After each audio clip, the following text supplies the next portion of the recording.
Hey, shakalaka kapow! How's it going, old schoolers?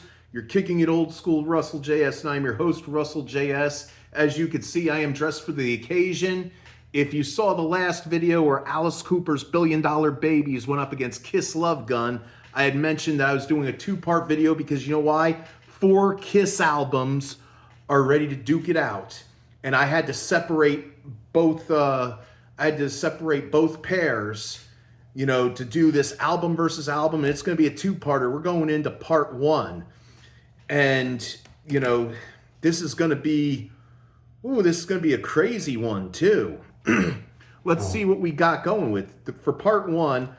You wanted the best, you got the best, the hottest band in the world, Kiss Revenge versus Kiss Love Gun. Now, here's the thing. In the early 1990s, in the beginning of the 90s, hold on a sec, things seemed pretty bleak for the hottest band in the world. I mean, here they are. They have been touring and recording since 1974. Started out playing sleazebag hotels and dingy clubs in New York to where they worked their way up on New Year's Eve 1973 at the New York Academy of Music, opening for Blue Oyster Cult, to where after Kiss was finished and Blue Oyster Cult started going on to do their set, people were screaming for more. And then before you know it, by the time 1974 rolled around, their self-titled debut album came out. I mean, that and the next two, which would be Hotter Than Hell and Dressed to Kill, they didn't make much noise until about 1975's Kiss Alive, which peaked on the charts and made Kiss a household name. And they would go on continuing touring and recording. After Kiss Alive, we would get the studio greats like Destroyer, Rock and Roll Over, and Love Gun. And then they'd do they'd do Alive 2. And then what happened was there was a rumor, because there wasn't any tour going on, there was a rumor Kiss was breaking up because there were tensions within the band. Ace and Peter wanted to quit. And then the manager had an idea, hey, how about all four of you do a solo record? And then you also do your first greatest hits, which would be the Kiss solo albums and their first greatest hits double platinum. And the merchandise machine was just rolling and rolling. And, Kiss would continue on with band members being replaced, a new transition of the band, a new look. And Kiss was still being successful, gold and platinum albums, highly anticipated concert tours.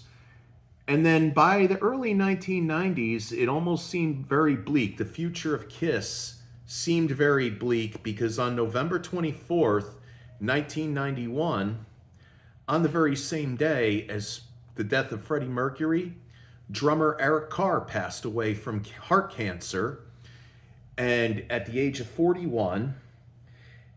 And the future of the band seemed bleak. What's to become of the band? Are they gonna ever tour again? Are they ever gonna record? But what happened was, enter Eric Singer, who was Paul's drummer during a club solo tour that Paul did, during the whole thing with Eric Carr being sick. Hold on.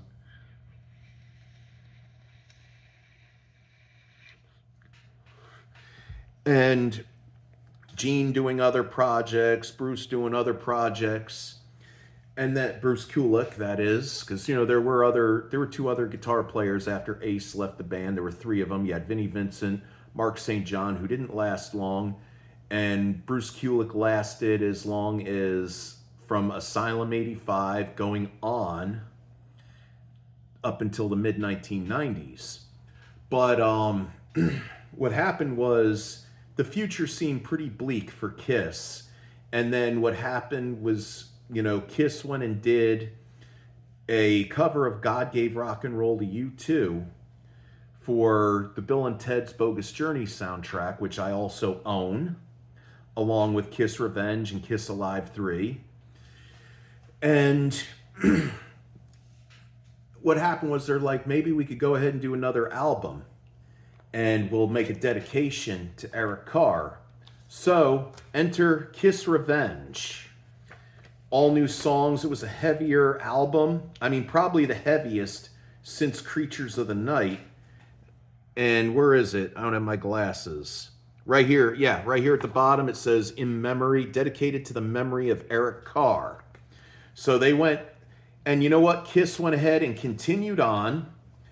You know, they made a couple videos for Kiss Revenge.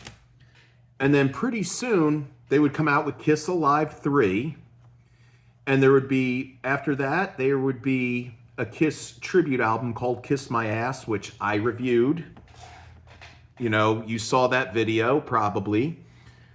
And what was going on at that time was Kiss was actually bigger in the 90s than they ever were. I mean, people were coming up in droves. They decided, instead of a concert tour, why don't we do a convention? So they went ahead and toured with a Kiss convention. They brought out mannequins wearing like the old costumes, all made up like the band, and they were showcasing. I mean, Gene, according to Gene, Gene's got an airplane hangar-sized warehouse full of Kiss memorabilia that came out from the 70s. He broke some of that out, and he put it on display. And Kiss also did some acoustic sets, allowed a young kid to play drums, and his older sister, who must have been 12 at the time, they're jamming out with Kiss on the song "Let's Put the X in Sex," which that's not really appropriate for a young kid, but it happened. And then Peter Criss made an appearance with his daughter, because he wanted to share with her what he had been a part of, what he helped make. And they decided to bring Peter Criss up, and they do a couple songs with him, where, of course, Eric Carr was on the drums with Bruce Kulick on the lead guitar, and they did Hard Luck Woman. And lo and behold, Kiss does the MTV Unplugged, and they have the current lineup. And then later on coming out was the original lineup, and then the current lineup joined the original lineup to finish off. And the show was a success. That they came out with the live album of Unplugged, and before you know it, Kiss they've become bigger than what they were. Before you know it, there's the Kiss Alive Worldwide Reunion Tour from 96 to 97. They did release some session work that they would call Carnival of Souls, that was done with Bruce Kulick and Eric Singer. And then they would also come out with what was supposed to be a full studio album with all 4 original members. It was anything but. Ace and Peter played on maybe a couple songs, and then the rest was session players. So Gene and Paul kind of lied to us. And then there would be the farewell tour. So you know what?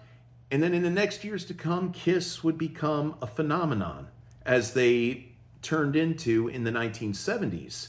So now in this first video, what I am showcasing is Kiss Revenge versus Kiss Psycho Circus.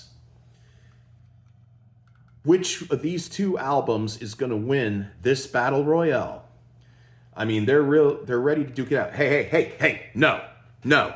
You wait until we're going to find out which of you is better. You understand me? So you two stop it right now. So without further ado, 90s rock albums these days, I'm going to set these here right now. And without further ado, let's see how these bad Oscars rank out, shall we? In the case of Kiss Revenge versus Kiss Psycho Circus. Oh, and if you're new to the channel, hit a like, subscribe, leave comments in the box down below. Ring that bell for notifications, and tell all your friends, your family, your aunt, your uncle, your mom, your dad, your brother, your sister, your grandma, your grandpa, your pets, your friends, your classmates, your coworkers, your roommates, anybody that has a desire to kick it old school. So now, without further ado, let's see which of these bad Oscars is better than the other, shall we? In the case of Kiss Revenge versus Kiss Psycho Circus, we have Unholy versus the title track, Psycho Circus. You know what? They rock hard. They're killer. They're awesome. I can't put one against the other, so they each get a point. Take It Off versus Within. You know, I like Take It Off, but I love Within. I mean, just the way the music sounds and Gene's voice. I mean, you could picture him as a demonic monster. Just, you know, his mouth up close and you could see fangs and everything, like he's a true blue monster.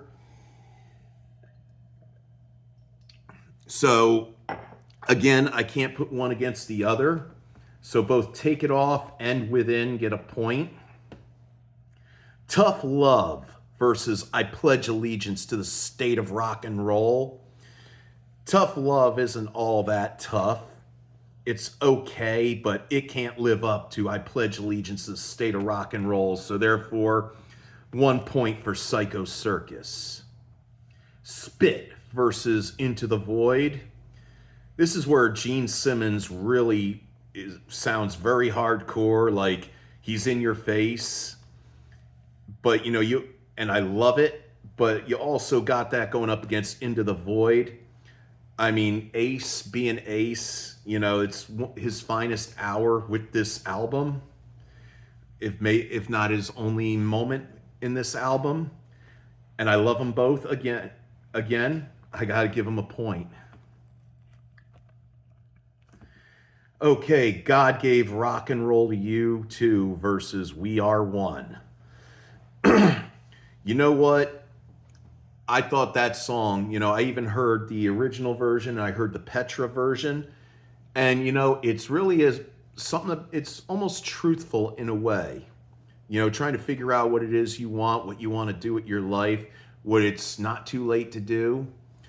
You know, and think about real hard. And think about what God gave you. Going up against We Are One, which I think that song, it's, you know, it's like a love letter to the fans, so I give them both a point. Okay, Domino versus You Wanted the Best. It's a typical Gene Simmons tune. I mean, it's kind of like similar to Christine 16, only it rocks harder, and I think it's a better song. Going up against You Wanted the Best. Yes, you know, it's almost like Kiss is playing a tribute to themselves, because it's always been you wanted the best, you got the best. So you know what? They're both getting a point. All right, Heart of Chrome versus Raise Your Glasses. Good Lord, man. You know, right now, Psycho Circus is in the lead by 6 points, and Revenge is right behind him with 5. But still, I gotta say, I love them both too. I mean, this is a tough competition right here. I mean, both these CDs, they're really battling it out, aren't they? They're trying to battle for domination. Thou Shall Not versus I Finally Found My Way. You know what? Thou Shall Not rocks harder than I Finally Found My Way, but I love how soulful Peter Criss sounds in this, so they both have to get a point. Every Time I Look at You versus Dreamin'. You know, Every Time I Look at You, that's one of those songs, you know, I'm not against true love or anything, I'm for it. You know, I'm for people falling in love and everything. And you know what? This is probably one of the best ballads, right next to Beth, right next to Forever, that Kiss has ever done. And Paul sings it really, really well. And it's going up against Dreamin', and I really love Dreamin'. So they got to both get a point. Okay, Paralyzed versus Journey of 1,000 Years. Yeah, Paralyzed cannot live up to Journey of 1,000 Years, so 1 point Psycho Circus. I Just Wanna versus It's My Life. Now, It's My Life is not originally on Psycho Circus. It's actually a song that was recorded by the band during the Psycho Circus sessions that never made it. It was one out of many. As a matter of fact, I believe this is something that Gene and Paul did during, I think, the Elder Sessions, which was way back in 1981 or 1980, 1981. But it's okay for what it is, but it just can't, it can't really live up to it, So Revenge is getting that point. Car Jam 81 versus A Blank Space. Well, you know what? That's easy. I'm going with Car Jam 81. All right, so where we're at right now, we got a tie, and I got to be the tiebreaker. You see, you got Kiss Revenge with 10 points and Kiss Psycho Circus with 10 points. So guess what? Our old pal George Washington, he's got to determine this. Heads, it's going to be Revenge, or tails, Psycho Circus. All right, you two. Don't think you're getting off that easy, okay? One of you has got to be in the loser circle. Oh, they're even chomping at the bits, these two CDs. Here we go. Heads, Revenge, tails, Psycho Circus. And the winner is going to be of this by, anticipation is killing me. I'm not even looking at the coin. Here we go. And the winner is Kiss Revenge by Stroke of Fate.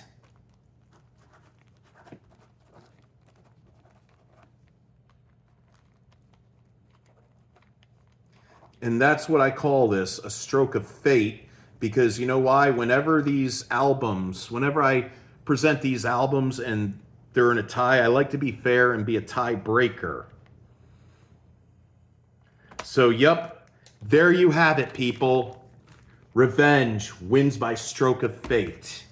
Now, if you're, right now, I've already uploaded a while back, I made a video of, Alice Cooper Billion Dollar Babies versus Kiss Love Gun. Also check that video out. I'm not going to do the original ending. I'm ending this video right here. This is where, like I said, this is the cliffhanger. This is to be continued because now I got these two settled. Yeah, that's right. Revenge, Psycho Circus. I want you two guys to make up and hug. Make amends with you. Yeah, that's right. Yep, that's good. Now I got to deal with these two right here. They're ready to duke it out with one another. Settle down. Gee, these 90s rock albums. So, stay tuned, to be continued.